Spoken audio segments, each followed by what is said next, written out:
Olá, eu sou o professor Diório, Língua Portuguesa, 6º ano.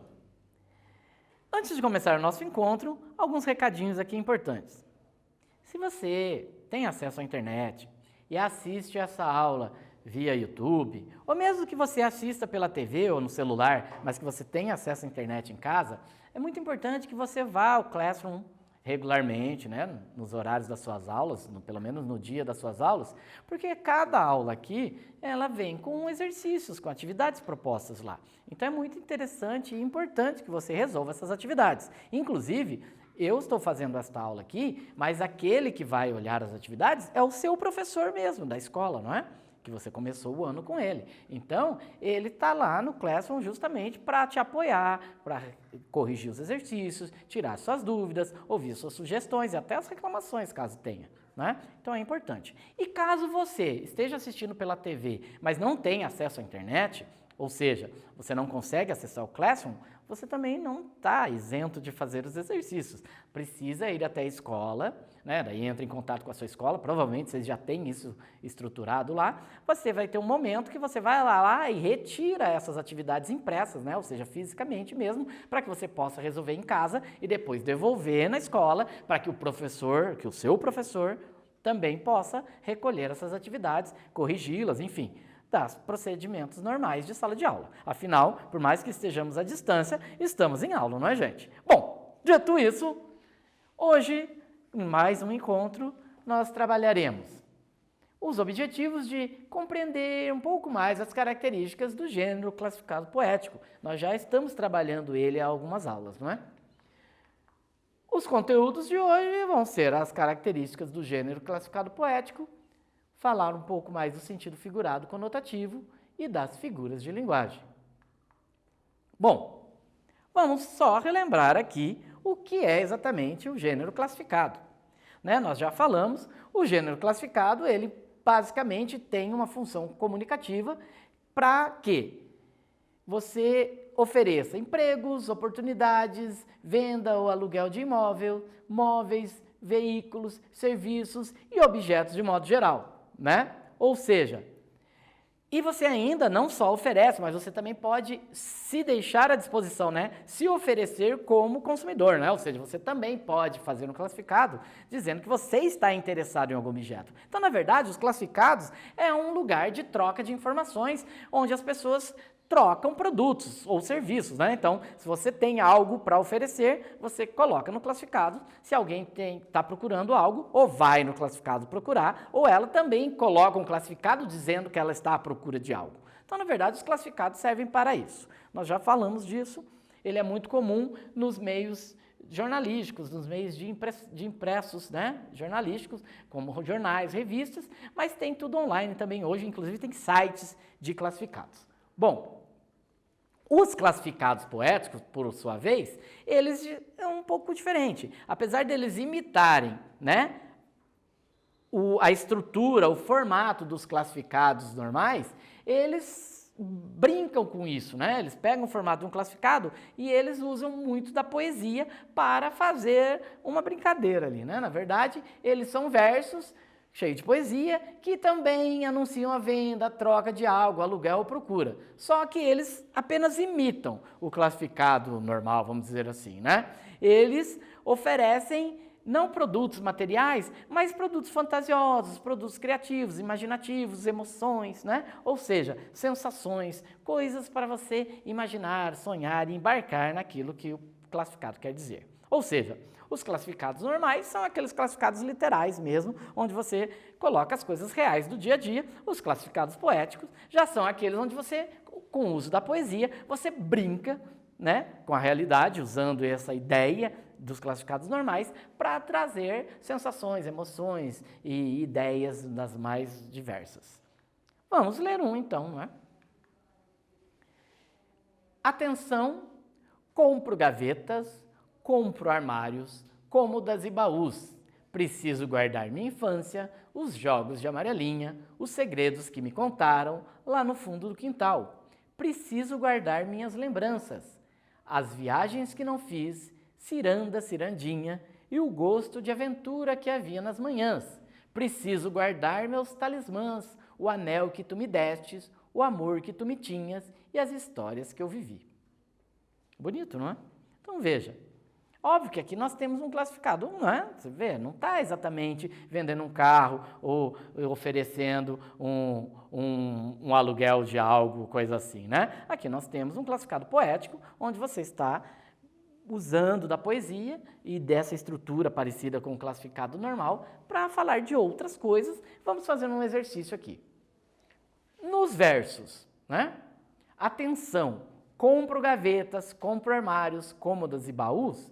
Qual é a intenção do eu poético? Ou seja, o que ele quer exatamente com isso? Dá um tempinho bem curto para vocês e já voltamos.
Então, tranquilo?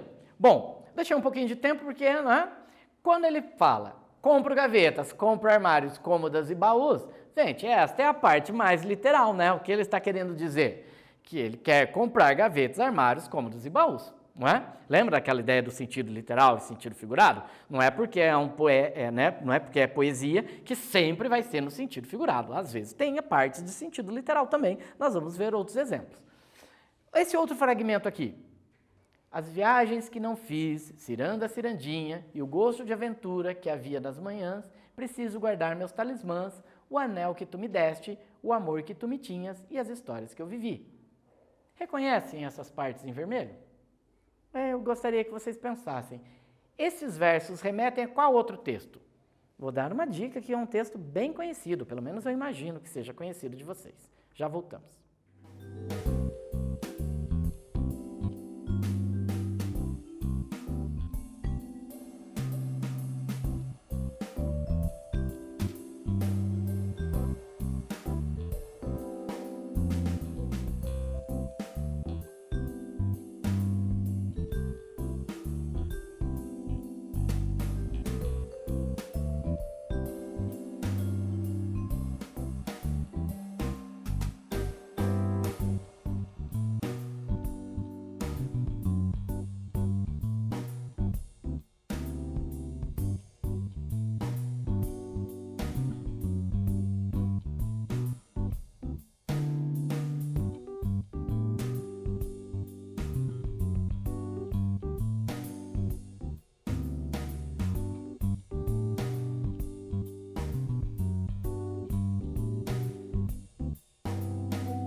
Então, tranquilo?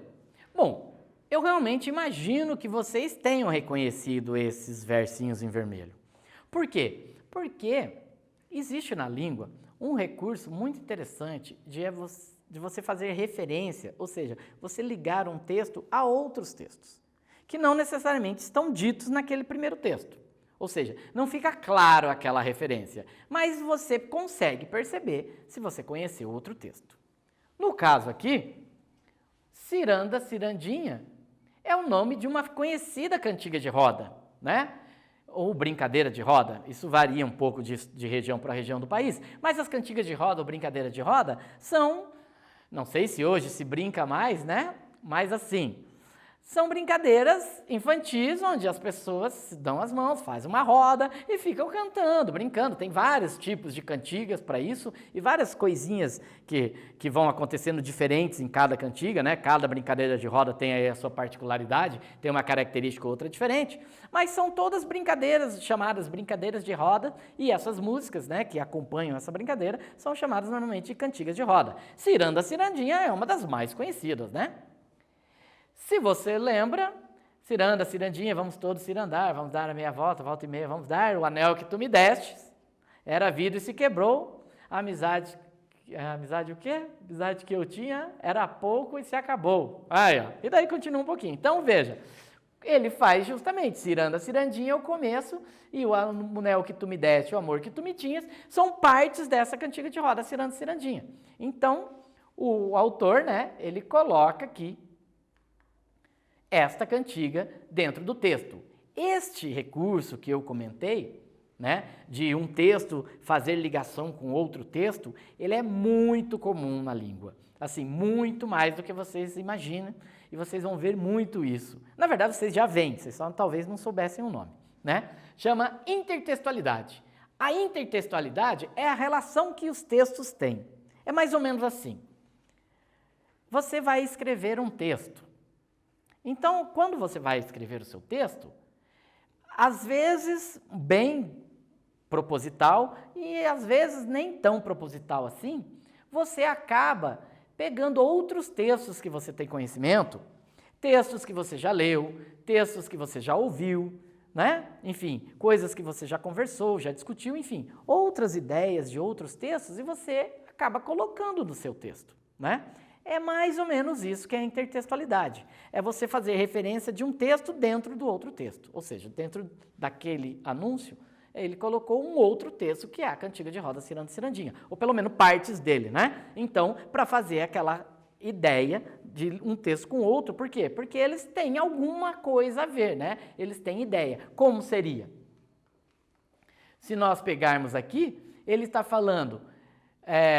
as viagens que não fiz, ciranda, cirandinho, gosto da aventura, tal, ele está falando de memória, né, de coisas que ele não aconteceu, provavelmente lembrando do tempo que ele era criança, ele que eu digo o autor, né?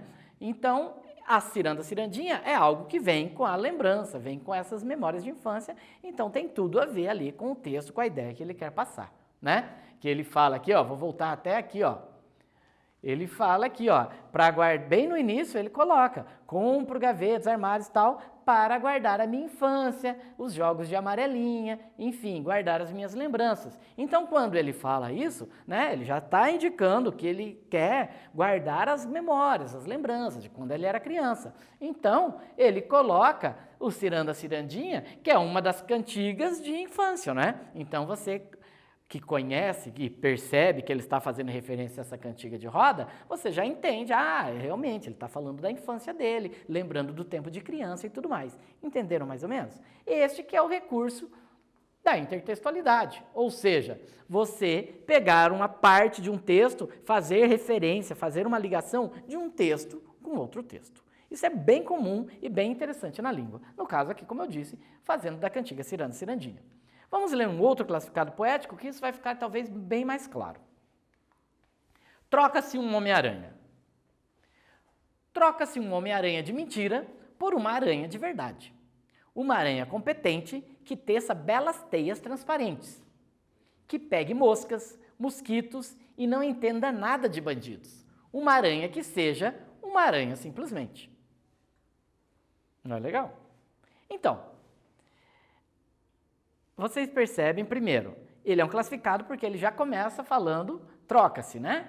Lembra quando a gente viu os elementos que são comuns aos classificados? É esses termos, aluga-se, troca-se, vende-se, né? Então aqui é uma troca, né?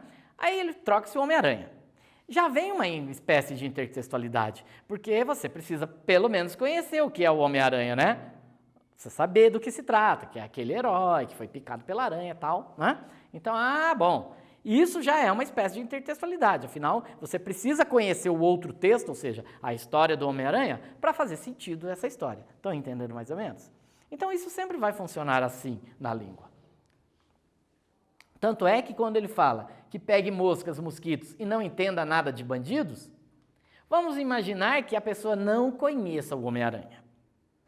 Sei lá, talvez a pessoa não conheça super-heróis, enfim, não conhece, desconhece que exista o Homem-Aranha. Aí ela não vai entender exatamente essa passagem de falar que pegue moscas, mosquito, não entenda nada de bandidos. Por quê? Porque não faz sentido, né? O que uma aranha tem a ver com bandido? Isso só faz sentido porque você reconhece o outro texto, que é a história do Homem-Aranha. Então, por isso é que existe a intertextualidade. Ou seja, você reconhece que o Homem-Aranha é uma outra história, é um outro texto. Daí você tem o conhecimento deste texto, você sabe que ele é um super-herói, e um super-herói pega bandido. E daí, quando no poema fala que troca o Homem-Aranha por uma aranha de verdade, aí você entende essa passagem que ela fala que não pegue, que não entenda nada de bandidos, porque você sabe que ela está querendo trocar com um herói. Tudo bem? Então a intertextualidade, ela ajuda você a compreender mais os textos. Quando você consegue perceber que relação que um texto está fazendo com o outro, e você conhecendo esse outro texto, você amplia a sua visão, você amplia o seu entendimento daquele primeiro texto. Entenderam mais ou menos? Bom, vamos aqui. Lembrar aqui que temos algumas outras figuras de linguagem. Nós já vimos que você tem ali que é um gênero literário, né, o classificado poético. Por ele ser um gênero literário, ele tem a possibilidade de brincar com a linguagem, né? As coisas da literatura, elas envolvem um movimento artístico, né? Poesia, romance, essas coisas todas, histórias que a gente conta, né, que os autores contam e escrevem, fazem parte de literatura, é uma espécie de arte, né? É como a pintura, como a música, né? A literatura é arte. Então, eles brincam, né, com a linguagem, para chegar em vários entendimentos diferentes que ele quer que o seu leitor, né, que a pessoa que tem acesso a essa obra, perceba o máximo possível do que ele quis passar. Então, as figuras de linguagem são recursos usados para isso, para você gerar vários efeitos diferentes na língua, ampliando a ideia que não seria possível simplesmente no sentido literal da palavra. Então, vamos aqui. Uma aranha competente que teça belas teias transparentes, nós já vimos isso em outra aula, que é 2 tipos de figuras de linguagem que brincavam com o som das palavras, a aliteração e a assonância.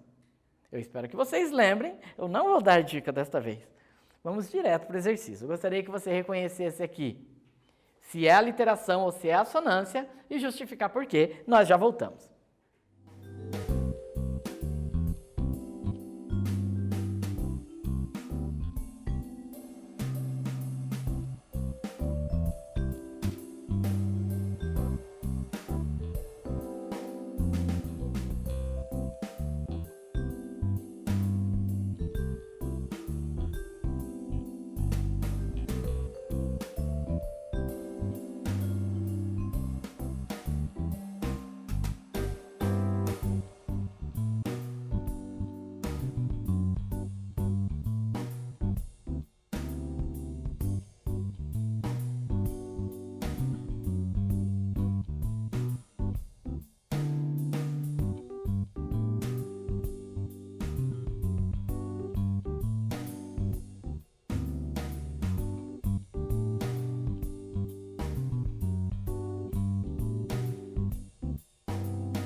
Então, tranquilo?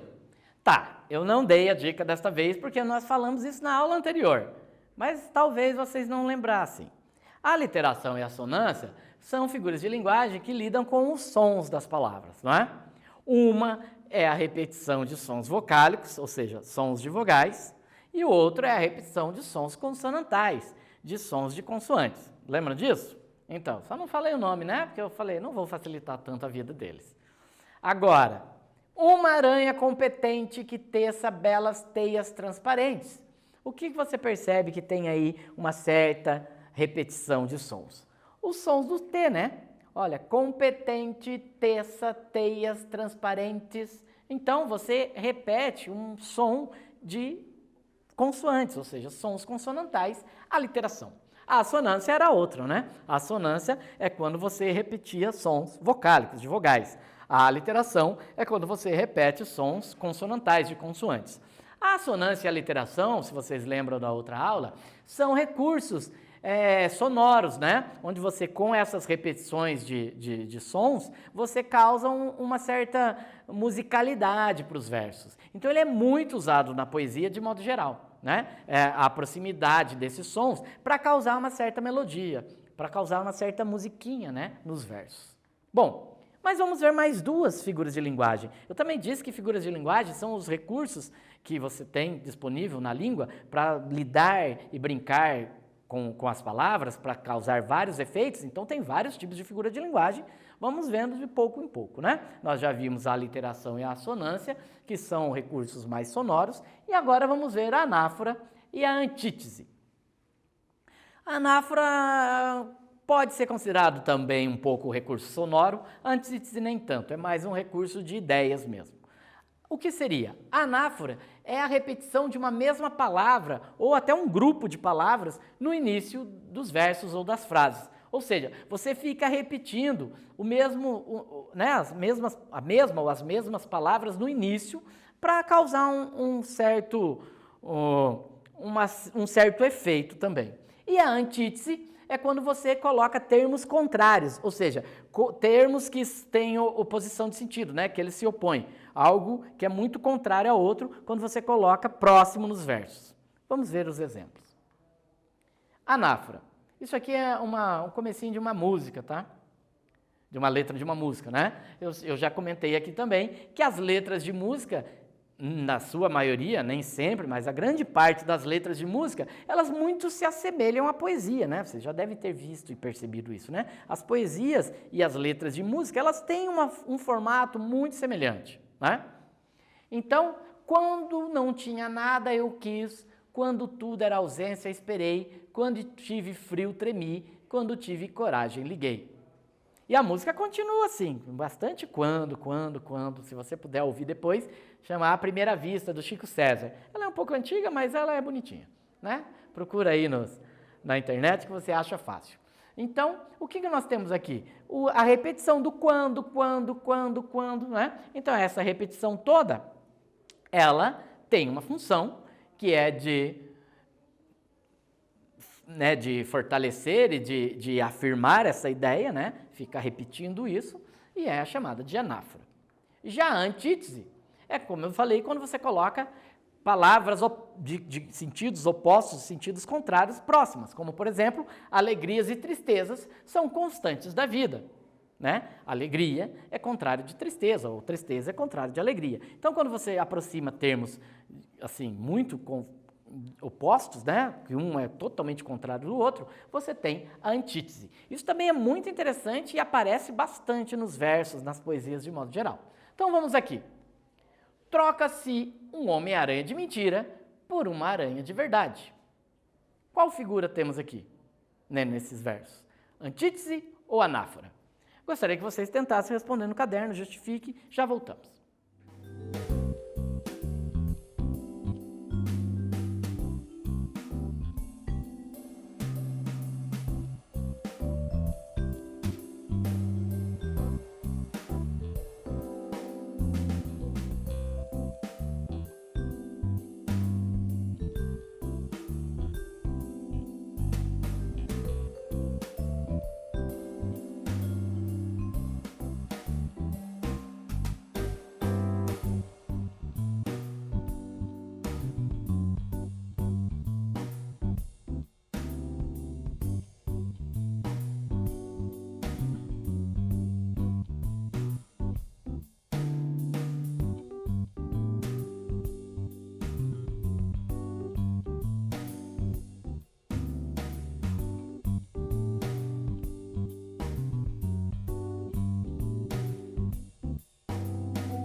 Então, foi tranquilo?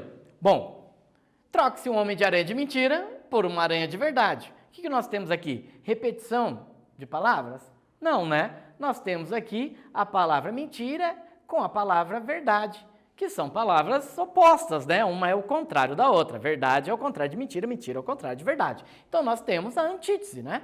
Quando você aproxima termos contrários, termos opostos, certo? No caso, mentira e verdade. É tranquilo, não é? Vamos ler mais um classificado? Prestem atenção, bastante. Troca um passarinho na gaiola por um gavião em pleno ar. Troca um passarinho na gaiola por uma gaivota sobre o mar. Troca um passarinho na gaiola por uma andorinha em pleno voo. Troca um passarinho preso na gaiola por uma gaiola aberta, vazia. Bonito, não é? Enfim, espero que vocês tenham entendido, né, absorvido bem as ideias aqui, mas vamos a uma atividade. Neste caso aqui, qual figura de linguagem está presente? Antítese ou anáfora? Analise bem aí e já voltamos para comentar.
Então, tranquilo?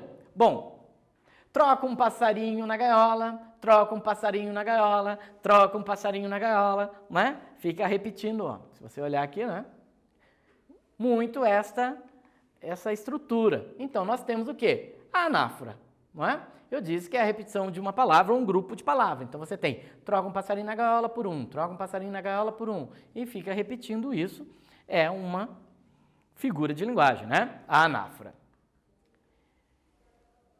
Mas eu queria mais uma proposta de exercício com esses versos ainda. Troca um passarinho na gaiola por uma andorinha em pleno voo? O que isso significa?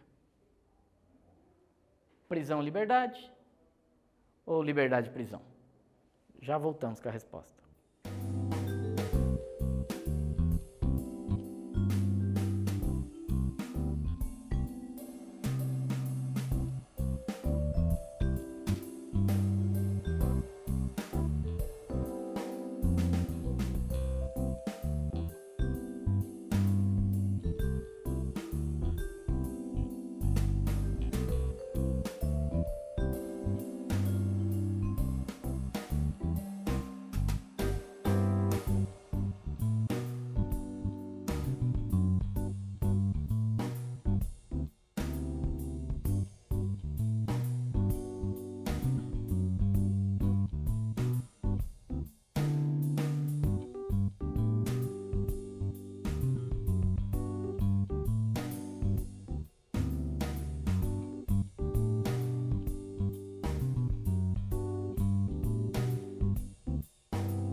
Então, tranquilo? A resposta é sim, mas antes eu devo dizer, eu tenho que confessar uma coisa, eu estava com um pouco de fome, comi o S ali do verso, está vendo ali? Então, desculpa gente, eu esqueci de trazer o lanchinho. Podemos inferir que os versos, eu acho que eu comi o S, desculpa. Mas enfim, salvo isso, troca um passarinho na gaiola por uma andorinha em pleno voo, o que quer dizer? Passarinho na gaiola quer dizer o quê? Está preso, né? E o passarinho em pleno voo, liberdade. Percebam que apesar de não serem palavras opostas, mas eles têm um sentido, né? Eles passam a ideia de coisas opostas, certo? Inclusive, para nós terminarmos, a ideia de prisão e liberdade, né? Não tem a palavra prisão nem liberdade, mas a ideia de palavra, prisão e liberdade, qual figura de linguagem que trata disso, né? Essa oposição de ideias aí. Já voltamos para encerrar.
Então, tranquilo? Eu imagino que sim, não é? Apesar de os versos não trazerem as palavras prisão e liberdade, dão a ideia. Então, só voltando aqui, ó. A ideia de estar na gaiola, estar em pleno voo, dá a ideia de prisão e liberdade. Então, deste jeito aqui, é só a ideia que é oposta. Mas as palavras prisão e liberdade, então, se eu colocasse como se tivesse, por exemplo, troca um passarinho na prisão por um passarinho em liberdade, né? Então, as palavras dão qual ideia? Né? De qual classe? De antítese, né? Nós já falamos, quando as palavras têm os sentidos opostos, né? Prisão é contrário de liberdade, liberdade é contrário de prisão. Então, nós temos aí uma ideia, né, que os versos trazem desta oposição. Tranquilo? Bom, hoje nós vimos algumas características do gênero classificado poético, vimos um pouco, muito superficialmente, eu sei, mas numa outra aula falaremos com mais calma sobre a intertextualidade, que é aquela relação de um texto faz com outro texto, para melhorar o seu entendimento, né, no caso. Um pouquinho mais do sentido figurado, né, o sentido conotativo, e mais duas figuras de linguagem. E antes de encerrar, já falei no início, mas vale mais uma vez aqui lembrar, por favor, façam as atividades, né? Seja no Classroom, seja passando e pegando lá na sua escola, né, impressas, é importante, gente, porque é só assim que o teu professor pode dar continuidade, né? Você estar assistindo a aula, como ele vai saber se você entendeu ou não entendeu, se você não fizer exercícios, atividades propostas, trabalhos, avaliações e tudo mais. Não é muito legal, eu sei, ficar fazendo prova, ficar fazendo teste, avaliação, mas é a ferramenta que nós temos para mais ou menos perceber como a coisa está funcionando. Ainda mais agora que nós não estamos, né, presentes, né, eu com os meus alunos, vocês com os professores de vocês, onde você ali no dia a dia é mais fácil perceber se estão ou não com dificuldade. Agora, à distância, a gente só pode a partir da nossa conversa via mural no Classroom, ou por mesmo bilhetinho escrito, quem não tem acesso ao Classroom, nada contra você marcar com seu professor, escrever por escrito, né, deixar um bilhetinho no colégio para ele, coisas desse tipo. Então, as atividades, muito importante que vocês façam. Com isso, encerramos aqui mais um encontro. Espero que vocês tenham gostado, espero que vocês tenham aproveitado e até a próxima.